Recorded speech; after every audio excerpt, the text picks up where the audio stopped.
So as we're getting into the fall, I figured anything else I do from now on, I'll just take advantage of the days that are warm enough to do something. And this is where my landscaping skills come into play. I have a little more experience in that, so I'm going to just take the dirt, use that chief cornerstone reference point of where I want the top of the soil, and then I do want it to grade down a little bit, so that'll direct all the rain and all the, if there's any puddling, I'm hoping that'll just be over that way. And I put that log there, that telephone pole, just to kind of get a picture of what that might do. I still may abandon that idea. I have several plans in play. At least I have the foundation to play with from now on. I feel a little more confident, and I can just take my time and research and figure out what I want to do from here. But I knew I wanted these 6 posts, and I knew I wanted the dimensions to be 16 by 7.5, because 120 square feet for a shed is, you don't need a permit for anything, you could just build it. And so that's why I wanted those dimensions.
I know it's hard to tell. Dirt is going to settle. I'm going to have to figure out where the lumps are and stuff and smooth it out again. And I might have to get more fill dirt to fill in more here. All right, I had to get all the wood out of the way, but this is the one I bought, the 6x6. These are the other 2 6x6s that I got from a neighbor free. So I just laid that down. I knew I just needed the 8-foot. So I'll just cut it down to 8 feet.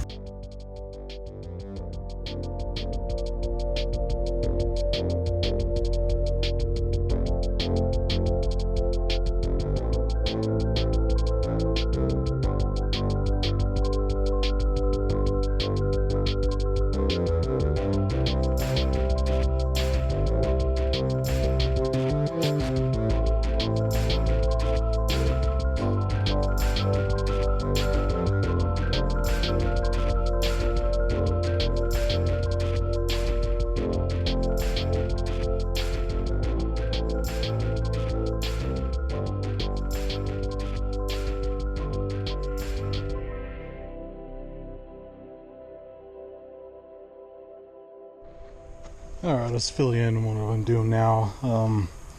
I just placed these on the bolts like that, set them up, measured, make sure they're both the same here on the end pieces, and I just kind of tapped down the board, the post, so the bolts left a mark where it is. And then I just flipped it over and then drilled a hole where the mark was. So I'm going to just do this on the rest of those, at least on the other side. But I'm trying to get these end posts as close as I can. I had to adjust a little bit with the hole because, you know, I couldn't get it all perfectly straight. But, you know, this is my learning curve, and next shed that I build I'll do even better. But this is actually not that bad. I mean, it's a lot better than I was thinking. It's encouraging to know that I at least got it mostly on the measurements. So I think that's what you learn as you build stuff, is that you kind of have to adjust as you go. Things may not align perfectly and the boards may not be perfect, but you kind of adjust Well, I just kind of got a layout of where it's going to go. I'll have to get more 2x6s obviously, but just a kind of a general look of it. I'm actually starting to have fun with this. This is less overwhelming. For the top of these bolts, the anchor bolts didn't go long enough. In hindsight, I probably should have gotten longer ones, but to extend this bolt, I'm going to put this coupler. I'm going to drill this a little bigger and then put this coupler on, screw it on the top of there, and then I've got some extra threaded rod. I'm going to cut in pieces however long I need, and I have these plates I'm going to put on the top with a bolt on to hold it down. So that's how that's going to look. I'm going to put apply some plastic or some kind of spacer down here, because there's water and moisture that collects up on the top of this pillar, and to keep this away from moisture I need to put a little spacer in there. And what I can do is put a bigger or smaller spacer in there depending on how I could fine-tune the leveling. So on all of those I could use the spacer as a double purpose, so I can get them all just perfectly level and then keep it away from water as well. So this is the idea. This is all I'm doing. Just extending the bolt, drill the hole a little bit bigger so this fits.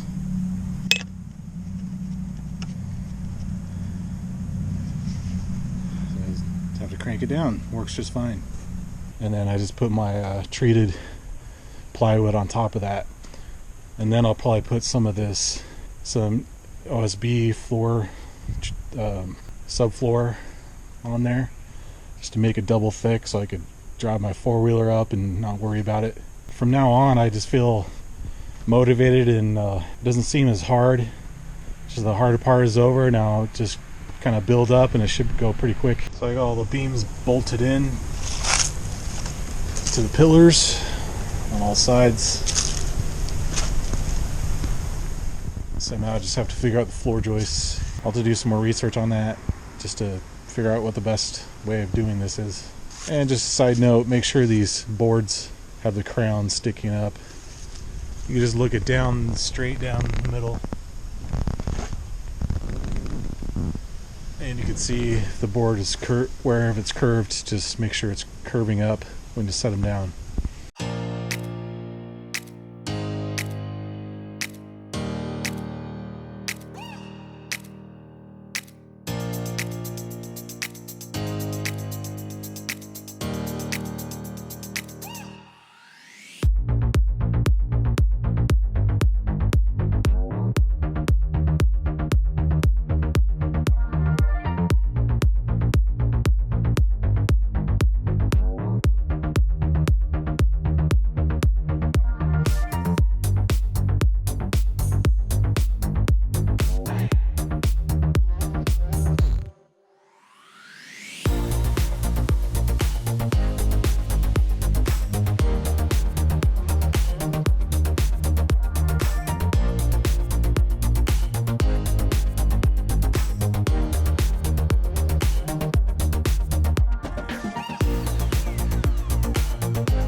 Okay, well I have it all set up and kind of roughed together, and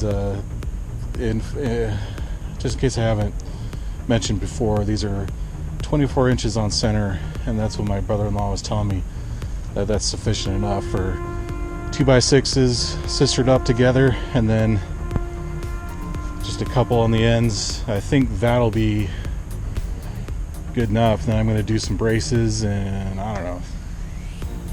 It's amazing how simple it is, but it just, when you haven't done it before, it's just all these things running through your head. So I find myself in a constant cycle of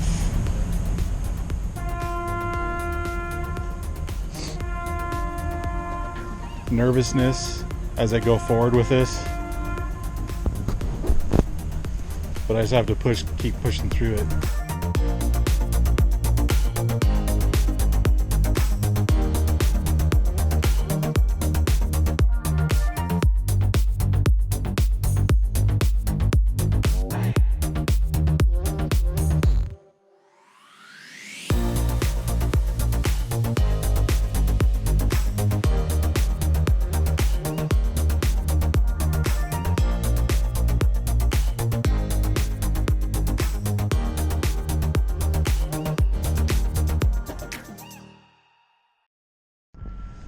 So I got everything together for the supports in between, and I got everything aligned. I had to square it up and make sure it was adjusted right.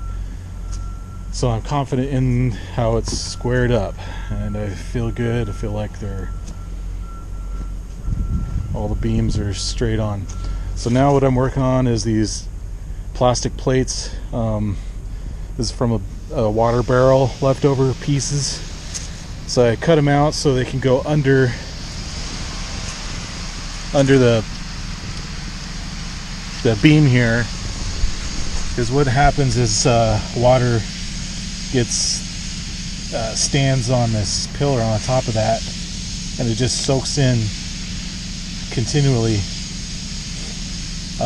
Even after it's rained and dried out a little bit, I could still see some soaking in wetness. So I have to get that off the ground at least a little bit. And so I'm gonna cut these little notches out there for the bolts, and then I'll just slide it in just so it sits up a little bit. And I also had to make sure this plate is smaller than the beam, so slightly smaller, so the rain doesn't catch on it and go in. So I decided to go with this foil bubble wrap type stuff, Reflectix. There was a video of a guy doing this. He has experience in putting insulation under his cabins that he would build. He would go through a huge learning curve of years of trying to figure out what's the best way of doing this with the underside of this foundation or the floor joist, because this is the problem that they have is rodents and chipmunks and whatever little animals get in there. They chew up the insulation, whatever it's made of, and they make nests in there.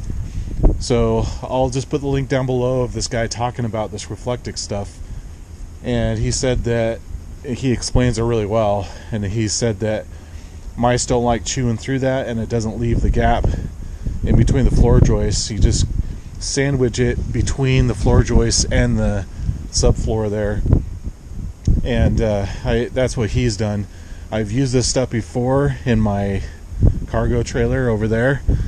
This is a concept that I feel like I have some experience in, because it has the same idea as a camper. There's space underneath the floor, and you have to figure out how to insulate that. You have to put a skirt on, you have to put insulation under it.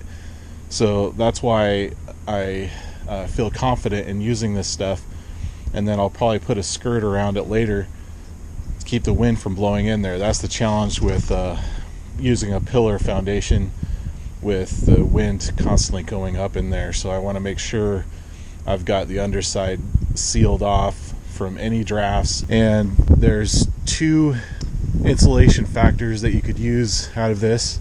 It has the bubble in between there, in between the foil, and then it has the foil itself. So it has a reflective type of value to it. So you could either use it as a reflective barrier, and the bubbles themselves have that insulation factor to themselves. So That's why I like this stuff, and the guy was also talking about it, and I'm a big fan of it. It's waterproof.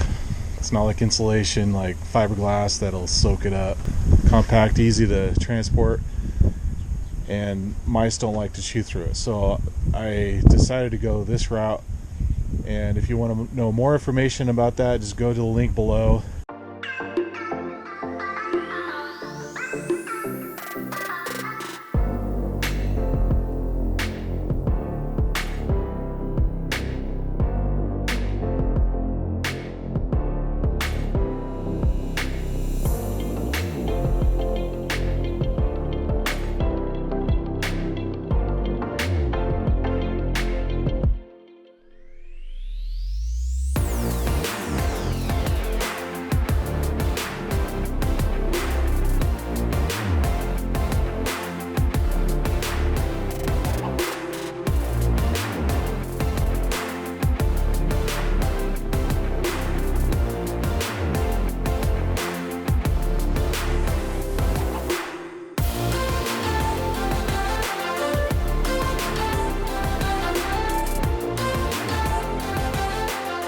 I wanted to show you what this looks like as it's all tacked on there.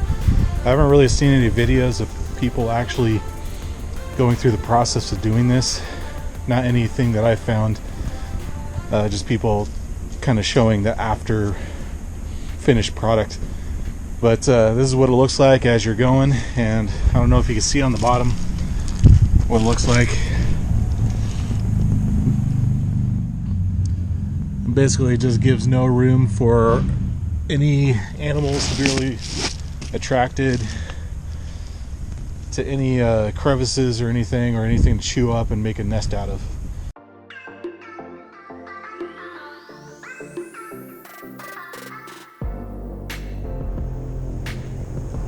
I got most of the screws in. I'll do a little bit more, but that's got the platform pretty much finished.